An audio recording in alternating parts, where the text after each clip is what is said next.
नमस्कार। एक बार फिर से मैं आप सभी के सामने उपस्थित हूँ बेहद महत्वपूर्ण टॉपिक के साथ। कुछ दिन पहले आप लोगों ने एक वीडियो देखा होगा जहाँ पर एक लड़का कह रहा था कि मेरे ऊपर इतने लाख का लोन हो गया है, इस गेमिंग ऐप के द्वारा लोन हुआ है, मैंने गेम खेल करके लोन बढ़ा लिया है अपना। कोई फ्लिपकार्ट आपका लोन देता रहता है 36% 34% पर आपको लोन मिलता है।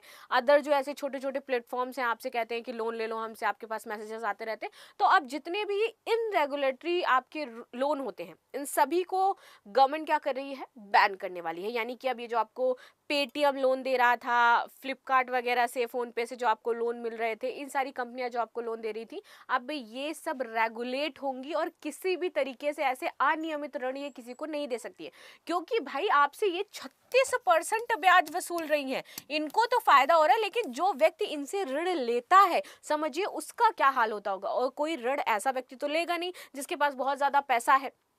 इस टाइप के ऋण वही लेते हैं जो यंग हैं, युवा हैं, या फिर मान लीजिए जिनको बहुत ज़्यादा नीड है, कहीं से नहीं मिल रहा है, बैंक के पूरे डॉक्यूमेंट्स उनके पास नहीं है, तो फिर उनके पास ये ऑप्शन बचता था कि चलो यहाँ से ऋण ले लेते हैं। और इसमें होता क्या था, एक लालच ये लगता है कि अच्छा पेटीएम से हर महीने ये 632 रुपये तो कट रहे हैं, कटते रहेंगे। लेकिन आपसे सोचो कि 36% का लोन भी तो लिया जा रहा है, और उसके बाद वो आपको बार बार कॉल करके परेशान करते रहता था, जो आपको फोन पे लोन मिल रहा था या पेटीएम पे जो लोन मिल रहा था। और सबसे ज्यादा तो पेटीएम लोन आपका बहुत ज्यादा फेमस था। तो गवर्नमेंट ने इन सबको रेगुलेट करने की बात कही गई है, और प्लस इन सारे प्लेटफॉर्म जो ऐसे लोन देते हैं आपकी, इन सबको बैन करने की बात करी है कि पहले तो ये देंगे नहीं और इसके लिए पूरा मसौदा तैयार किया जाएगा। सो इसके केसेस इतने ज्यादा बढ़ रहे थे कि लोन इस चक्कर में लोग फंस करके सुसाइड तक कर रहे थे, तब गवर्नमेंट ने इसको लेकर के यहाँ पर ये फैसला सुनाया है। तो आपकी इस पर क्या राय हो जाती है कि ये जो पेटीएम लोन होते हैं, इन सारे लोन हो रहे थे, इससे क्या और दिक्कतें हो रही थी, वो मुझे जरूर कमेंट बॉक्स में बताइएगा। तो शुरू कर लेते हैं आज की क्लास। मेरा नाम है प्राची मिश्रा और संस्कृति आईएएस के इस प्लेटफॉर्म पर आप सभी का बहुत बहुत स्वागत है। Government plans law to ban unregulated lending. जितने भी अनरेगुलेटेड लैंडिंग है, जिन पर सरकार का रेगुलेशंस नहीं है, उनको बैन करने की बात कही। और अभी मैं आपको दिखाऊंगी तो बहुत सारे ऐसे लोन एप्स थे जो आम जनता को लोन दे रहे थे, लेकिन उनका ब्याज बहुत हाई इंटरेस्ट रेट पे था। लेकिन फिर उसके बाद ये भी हमारे सामने प्रश्न उठता है कि भाई अगर हम उनसे नहीं लेंगे, जिसके पास प्रॉपर डॉक्यूमेंटेशन नहीं है, तो वो ये लोग क्या मांगते हैं, सिर्फ आधार कार्ड मांगते हैं आपका, और भी एक दो चीजें मांगते हैं, और वो बस आपको लोन दे देते हैं। वो कोई आपसे एज सच सिक्योरिटी नहीं लेते हैं कि भैया हमें डॉक्यूमेंट जमा करवाना पड़ेगा, घर का डॉक्यूमेंट, ऐसा कुछ नहीं होता है, ठीक। क्योंकि उनको लगता है कि हम तो इनसे वसूल ही लेंगे किसी ना किसी तरीके से करके। लेकिन वही बैंक में जब आप जाते हो तो प्रॉपर डॉक्यूमेंटेशन होना चाहिए, आपका सिविल स्कोर देखा जाता है, वो अच्छा होना चाहिए। हमें क्या है, यहाँ पर शिफ्ट होना पड़ता है।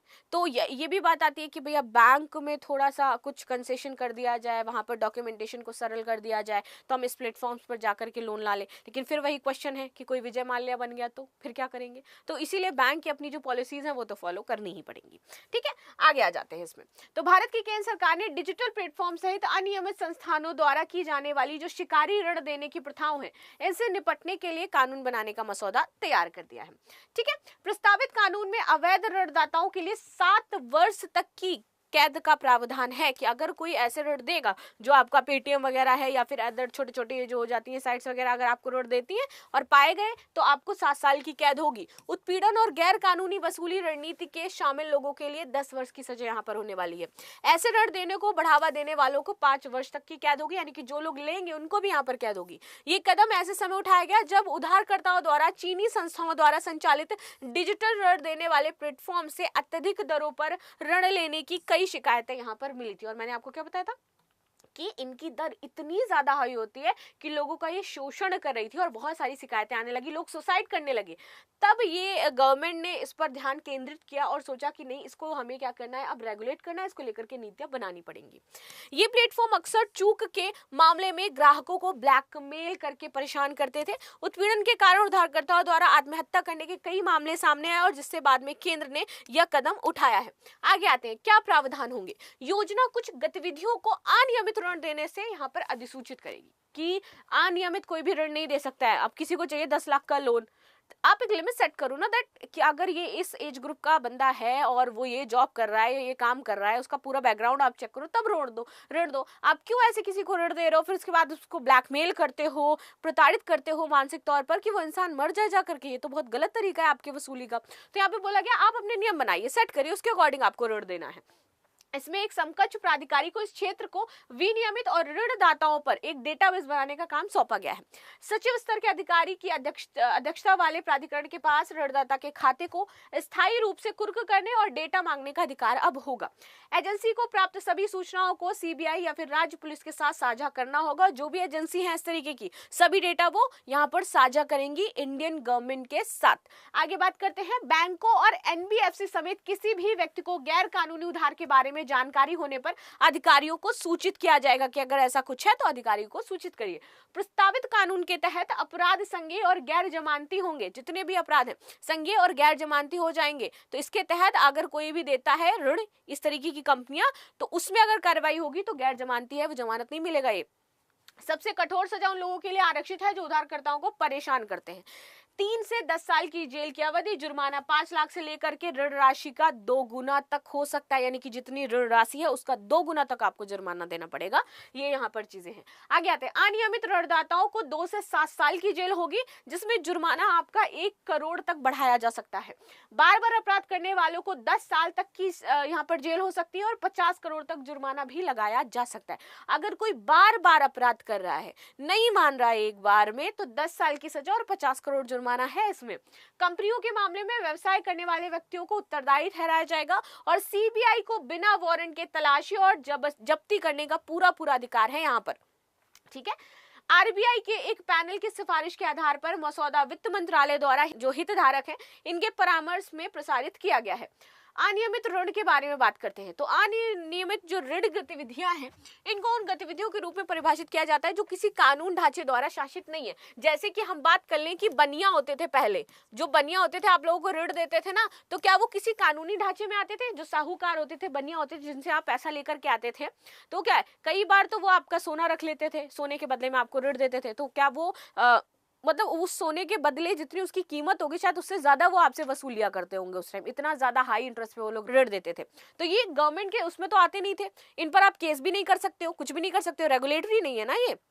वैसे ही सेम इनके साथ भी है, ये कानूनी ढांचे के अंतर्गत नहीं आते, ये रेगुलेटरी नहीं है। अगर आपने इनसे ले लिया और ये आपको परेशान करेंगे तो इसकी शिकायत आप कहाँ करने जाओगे? सेम इनकी शिकायत आप कहाँ करने जाओगे? तो इसीलिए ये वाला सिस्टम बंद किया गया, लेकिन एक नया सिस्टम ऑनलाइन में आ गया। सरकार फिर इसको अब रेगुलेट करेगी कि नहीं, आप ऐसे परेशान नहीं कर सकते किसी को, जो व्यक्ति और संस्थाओं द्वारा की जाती है, जो भारतीय रिजर्व बैंक, आरबीआई या अन्य नियामक निकायों का अधिकृत नहीं है। और अगर आप आरबीआई के अंडर आ जाओगे तो ऑफकोर्स फिर तो कोई दिक्कत ही नहीं। अगर कोई ऐसे आपको परेशान करता है तो आप जाकर के शिकायत दर्ज करवाइए, उसके ऊपर मुकदमा किया जाएगा, जो सजा का प्रावधान है वो होगा। ठीक है, आगे आते हैं, प्रमुख फर्जी लोन ऐप्स कौन कौन से होते हैं ये बात करते हैं, जो आपको हाल में ये देते रहते हैं।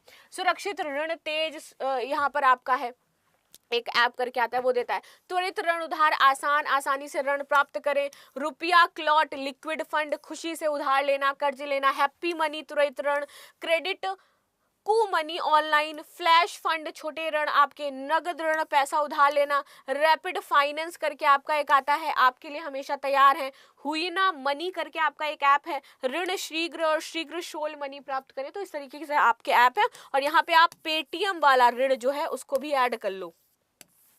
ठीक है, वो भी देते हैं। आगे आते हैं, हाल ही में केंद्र सरकार ने निम्नलिखित में से किसके लिए कानून का मसौदा तैयार किया है? डिजिटल प्लेटफॉर्म, शिकारी ऋण, अनियमित संस्थाओं या फिर उपरोक्त सभी के लिए। सो कमेंट में मुझे इसका आंसर जरूर दे देना। एंड ये बहुत ही एक ऐतिहासिक फैसला होने वाला है सरकार के द्वारा कि इन चीजों को रेगुलेट कर रही है, ताकि फ्यूचर में ऐसे केसेस देखने को ना मिले। अगर आप में से किसी ने भी इन कभी ऐप से लोन किया है और आपको इस तरीके का फेस करना पड़ा है तो डोंट वरी, अब गवर्नमेंट आपके लिए पूरी तरीके से रेडी है। सो आप सभी मुझे कमेंट में जरूर बताइएगा कि वीडियो कैसा लगा है, अपने जो व्यूज हैं जरूर रखिएगा। मिलते हैं नेक्स्ट क्लास में, तब तक के लिए धन्यवाद। लाइक शेयर सब्सक्राइब करना बिल्कुल भी ना भूलें and thank you so much.